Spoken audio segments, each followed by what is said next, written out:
Assalamualaikum, apa khabar semua? Terima kasih kerana sudi singgah ke channel saya. Saya harap semua penonton berada dalam keadaan sihat dan bahagia selalu, insya-Allah. Pada video kali ini, saya nak ceritakan kisah seram yang dialami oleh seorang remaja perempuan bernama Ainun. Kisah pertama berlaku di rumahnya dan kisah kedua berlaku di rumah nenek di kampung.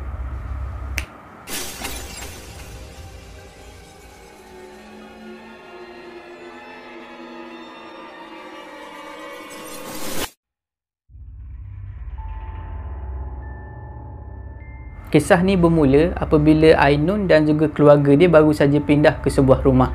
Asalnya Ainun sekeluarga tinggal dekat satu kuartus kerajaan. Tapi lepas ayah Ainun pencen, dia orang duduk menyewa di sebuah rumah. Rumah banglo di negeri Melaka. Rumah banglo yang Ainun sekeluarga ni sewa adalah rumah lama. Katanya sejak zaman 70-an dulu memang dah ada dekat situ. Satu hari tu, ayah Ainun ada upah 2 orang pekerja untuk cat rumah tu. Belah luar dan juga dalam, keseluruhan rumah lah. Dalam proses mengecat rumah tu, ada salah seorang pekerja ni yang bagi tahu ayah Ainun, dia terjumpa sesuatu dekat atas pintu rumah. Dekat rumah tu ada 3 pintu. Satu pintu depan, lepas tu pintu sliding door, satu lagi pintu dapur. Yang salah seorang pekerja tu jumpa benda tu dekat atas pintu sliding door. Benda tu bentuk dia macam tangkal. Ayah Ainun pun ambil tangkal tu dan buang di belakang rumah. Kejadian seram bermula pada satu hari apabila mak dan ayah Ainun keluar sebab ada urusan. Jadi tinggallah Ainun dan juga 2 orang adik lelaki dia di rumah. Adik lelaki Ainun ni kedua-duanya masih lagi kecil. Umur sekitar 3 ke 4 tahun pada masa tu. Ainun pada masa tu dia ada dekat dapur tengah cuci pinggan. Adik-adik dia pula ada dalam bilik air tengah mandi berdua. Pada masa tu Ainun ternampak ada seorang budak lelaki ni dalam keadaan telanjang, berlari daripada bilik air pergi ke arah ruang tamu. Masa tu memang Ainun tak fikir lain lah. Ainun fikir memang tu adik dia, salah seorang adik dia. Ainun ni marah lah sebab baru aja lepas mandi terus berlari macam tu. Nanti boleh jatuh, bahaya. Dan lagi satu, habislah basah lantai kan. Lepas saja mandi terus berlari macam tu. Jadi susah pula nanti dia nak sapu lantai tu. Jadi dia pun nak pergilah marah adik dia tu. Dia pun pergilah jenguk ke ruang tamu. Bila dia tengok budak lelaki tu pergi dekat sliding door. Dekat sliding door ni ada satu langsir yang panjang daripada atas sampailah ke lantai. Budak tu pergi menyorok dekat belakang langsir dekat sliding door tu.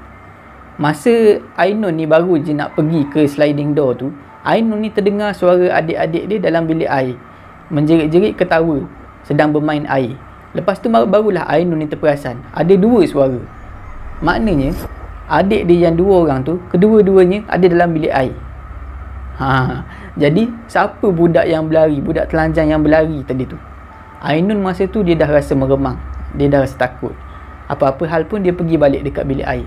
Bila dia pergi kat bilik air, dia buka pintu bilik air, dia tengok memang betul adik dia 2 orang ada dalam bilik air tu tengah main air, tengah mandi kat dalam tu.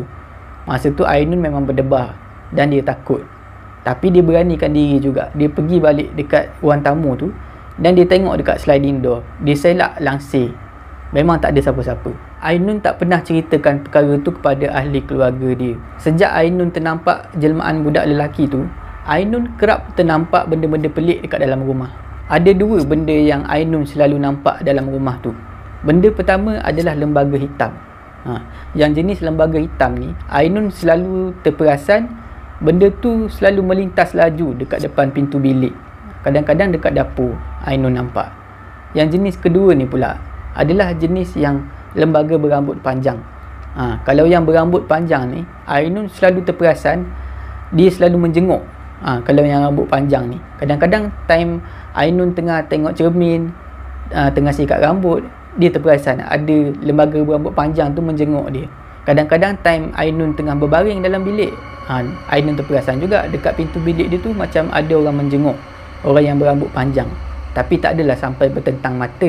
Sebab setiap kali Ainun nak tengok betul-betul ke arah lembaga tu hilang. Tapi yang peliknya, hanya Ainun seorang aja yang ternampak benda-benda ni dalam rumah. Sebab Ainun tak pernah dengar apa-apa daripada ahli keluarga dia yang lain.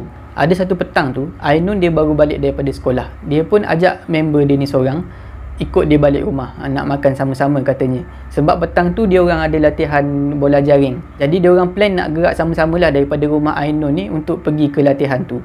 Jadi dia orang ni makanlah dekat dapur. Bila dah siap makan tu, basuh pinggan, Ainun ni pergilah ke ruang tamu pasang TV. Tak lama lepas tu, member dia ni pula datang dekat Ainun, duduk sebelah Ainun. Masa tu lah kawan Ainun ni ada bercerita sesuatu dekat Ainun. Kawan Ainun ni bagi tahu masa dia cuci pinggan dekat sinki kat dapur tu, dia ada ternampak sesuatu. Dekat sinki dekat dapur tu, mak Ainun ada gantung banyak perkakas dapur lah. Ada kuali, ada periuk.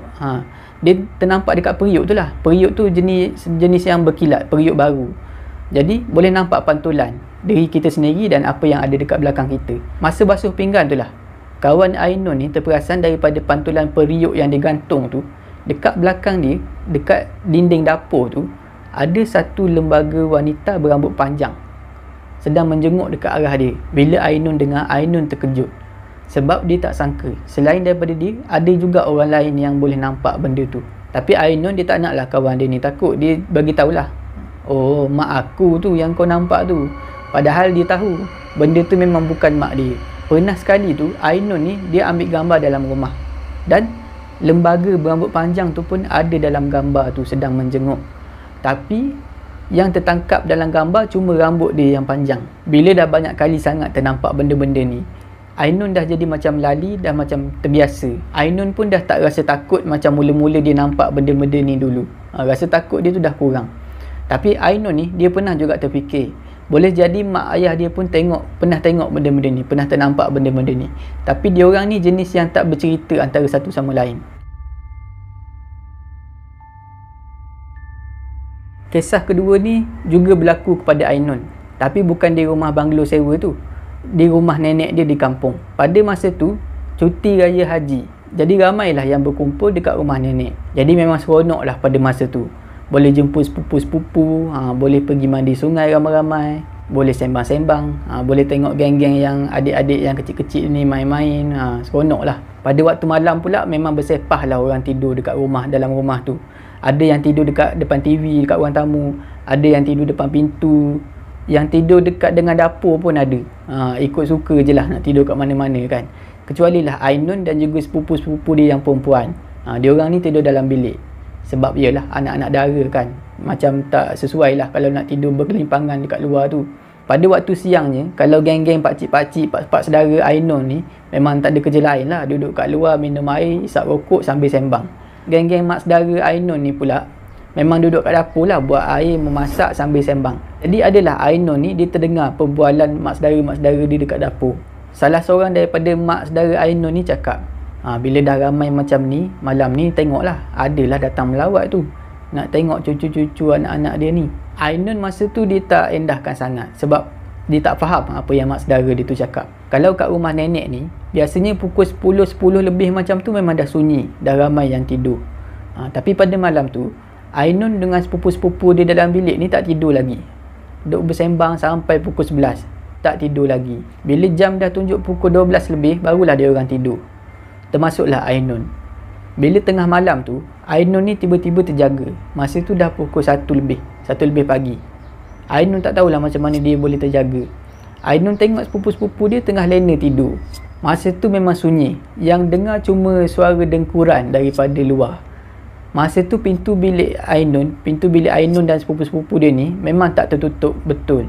Cuma separuh saja tertutup. Tiba-tiba Ainun terdengar satu bunyi. Bunyi orang berjalan di ruang tamu.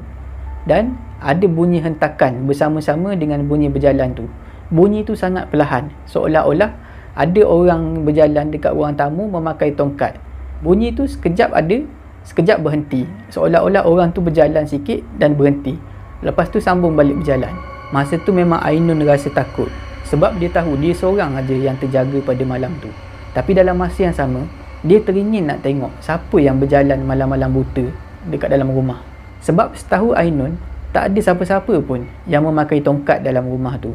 Tiba-tiba bunyi orang berjalan yang menggunakan tongkat tu kedengaran makin hampir dengan Ainun. Dan masa tu jugalah Ainun ni ternampak ada seorang lelaki tua yang bertongkat berjalan perlahan-lahan menuju ke arah depan pintu bilik dia yang tak tertutup tu. Ainun masa tu dia pura-pura tidur. Dia buka sikit aja mata dia. Dia nampak lelaki tu, bila dah sampai dekat depan pintu bilik tu, lelaki tu berhenti. Lelaki tu tengok seorang-seorang dalam bilik tu, termasuklah Ainun. Ainun cuba nak tengok muka lelaki tu, lelaki tua tu. Tapi memang dia tak cam. Dia tak cam dan dia tak kenal. Lelaki tua tu berdiri dekat depan pintu tak lama, lebih kurang 15 saat macam tu. Lepas tu lelaki tua tu sambung berjalan menuju ke arah dapur.